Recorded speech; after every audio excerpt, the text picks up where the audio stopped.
You know, we hear from the witnesses, but the FBI isn't interviewing them and isn't giving us any facts. So all we have. You're interviewing me. You're interviewing me.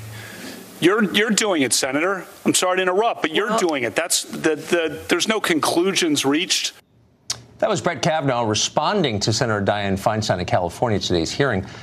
We spoke with retired Harvard professor Alan Dershowitz ahead of today's hearing.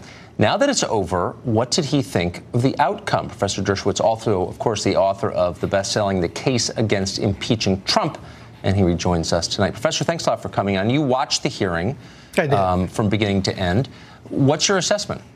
Well, when I watched her, I really thought she was extremely credible, and I had grave doubts as to whether he could win the credibility contest.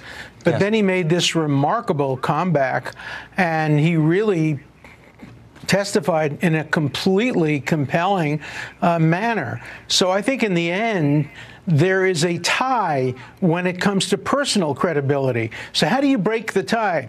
I think one way is to look for corroboration, and he has much more corroboration on his side.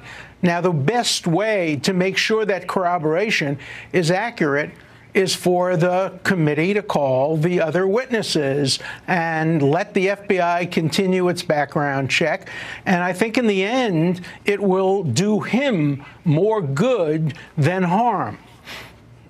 Now, when we spoke yesterday, you said that you were concerned about the choice of Rachel Mitchell from the Maricopa County Sex Crimes Investigations Office in Arizona to speak on behalf of Republican senators as they questioned Christine Ford. And your point was, well, I think we have the clip. I'll show you your point. Sure. See the greatest engine of truth ever invented used effectively, namely cross-examination. And I'm worried that we don't have the right people. The woman who has been hired to conduct the cross-examination has probably rarely ever cross-examined anybody. She's a prosecutor. So I don't think she's the right person to question Dr. Ford. You know, I was criticized very much for making that point, and I turned out to be 100% right. She was totally and completely incompetent in terms of asking cross-examination questions because she has little experience. For example, the main issue now is whether or not she recognized Kavanaugh correctly. She was never asked how well she knew him, how many times she encountered him before this, how close was their relationship.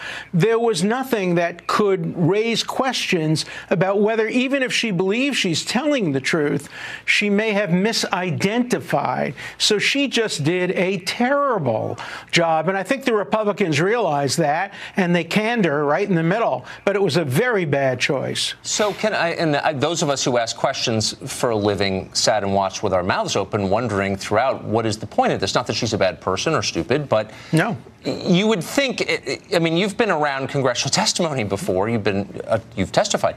When you are asking questions of a witness, aren't you doing so in order to prove a point, tell a story? You're doing so for some reason, aren't you?